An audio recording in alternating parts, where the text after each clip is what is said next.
गोली और वो भी खुद को। क्या ये सिर्फ एक हादसा था या इसके पीछे छुपी है एक बड़ी सच्चाई? क्या ये वही सच्चाई है जिसे अब तक छुपाया गया था और क्या अब धीरे धीरे परतें खुलने लगी हैं?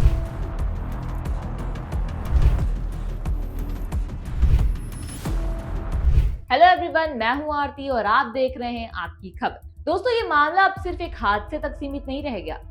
यह बन चुका है रिश्तों, अफेयर्स और इज्जत की एक ऐसी कहानी जो हर किसी को चौंका रही है। बॉलीवुड के हीरो नंबर 1 गोविंदा और उनकी पत्नी सुनीता आहूजा, इन दोनों का रिश्ता हमेशा से चर्चा में रहा है, लेकिन इस बार मामला थोड़ा अलग है।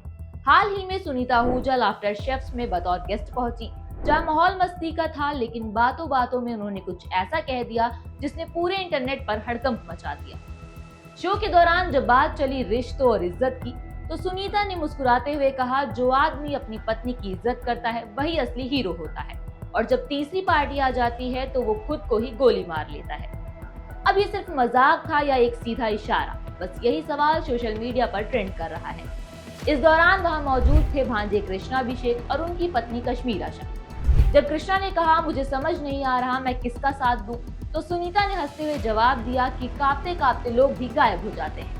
अब ये बात मजाक में कही गई या इसमें छुपा था कोई दर्द, ये बात हर कोई समझने की कोशिश कर रहा है। अब बात करते हैं उस घटना की जिसने पूरे देश को चौंका दिया था। अक्टूबर 2024 मुंबई में अपने घर पर गोविंदा अपनी लाइसेंसी रिवॉल्वर संभाल रहे थे। तभी अचानक बंदूक हाथ से फिसली, ट्रिगर दबा और गोली सीधे उनके पैर में जा लगी। उन्हें तुरंत अस्पताल ले जाया गया, जहां डॉक्टर्स ने ऑपरेशन करके गोली निकाली। खून काफी बह चुका था, लेकिन राहत की बात यह रही कि जान को खतरा नहीं था। शुरुआत में इस घटना को लेकर कई सवाल उठे, क्या ये सिर्फ हादसा था या इसके पीछे कोई साजिश? लेकिन बाद में परिवार और मैनेजर ने साफ कर दिया कि ये एक एक्सीडेंट था, इसमें किसी तीसरे व्यक्ति का कोई रोल नहीं था। लेकिन अब सुनीता के बयान के बाद ये सवाल फिर से उठ खड़ा हुआ है। अगर हम रिश्ते की बात करें तो गोविंदा और सुनीता आहूजा की शादी 1987 में हुई थी। उस वक्त गोविंदा स्ट्रगल कर रहे थे और दोनों ने अपनी शादी को सालों तक छुपा कर रखा। बेटी के जन्म के बाद ही उन्होंने ये सच दुनिया को बताया।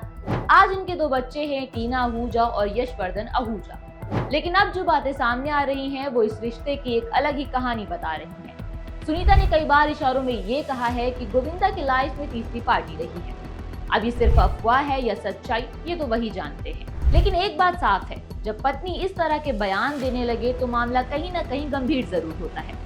गोविंदा, जिन्होंने coolie number 1, Raja Babu, partner, दूल्हे राजा जैसी फिल्मों से पूरे देश को हंसाया, आज वही स्टार अपनी पर्सनल लाइफ को लेकर सुर्खियों में है। ये वक्त शायद उनके लिए सबसे मुश्किल दौर में से एक है। दोस्तों, आपको क्या लगता है? क्या ये सिर्फ एक मजाक था या फिर एक ऐसा सच जो अब धीरे धीरे बाहर आ रहा है? क्या वाकई उस गोलीकांड के पीछे सिर्फ हादसा था या रिश्तों की दरारों की आवाज? आप क्या सोचते हैं? ये महज एक इत्तेफाक है या कहानी कुछ और है? अपनी राय हमें कमेंट में जरूर बताएं। वीडियो पसंद आई हो तो वीडियो को लाइक शेयर जरूर करें, और अगर आप चाहते हैं ऐसी एक्सपोजिंग और रियल खबरें तो चैनल आपकी खबर को सब्सक्राइब करना बिल्कुल ना भूलें। मैं हूं आरती और आप देख रहे थे आपकी खबर।